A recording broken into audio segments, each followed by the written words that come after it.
চলমান হজ মৌসুমে বাংলাদেশ সহ একাধিক দেশের নাগরিকদের জন্য সাময়িকভাবে ভিসা নিষেধাজ্ঞা আরোপ করেছে সৌদি আরব। অতিরিক্ত ভিড় ও বিশৃঙ্খলা এড়াতে ভিসা নিষেধাজ্ঞার সিদ্ধান্ত নেওয়া হয়েছে।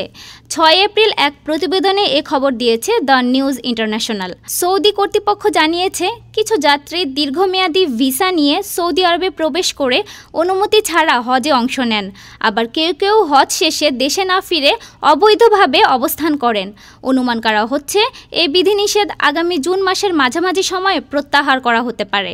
কূটনৈতিক সূত্রগুলোর বরাতে জানা গেছে, ওমরা ভিসায় সৌদি আরবে প্রবেশের সুযোগ থাকবে 13 এপ্রিল পর্যন্ত। যেসব দেশের ওপর এই নিষেধাজ্ঞা আরোপ করা হয়েছে তাদের মধ্যে রয়েছে বাংলাদেশ, পাকিস্তান, ভারত, মিশর, Indonesia, Iraq, Nigeria, Jordan, Algeria, Sudan, Ethiopia, Tunisia ও ইয়েমেন। সূত্রগুলো আরও জানিয়েছে, এই নিষেধাজ্ঞা মূলত ওমরা, ব্যবসা এবং পারিবারিক ভিসার ক্ষেত্রে প্রযোজ্য হবে।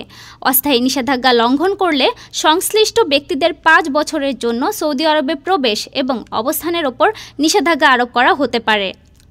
ডেস্ক রিপোর্ট, আজ বার্তা, ঢাকা।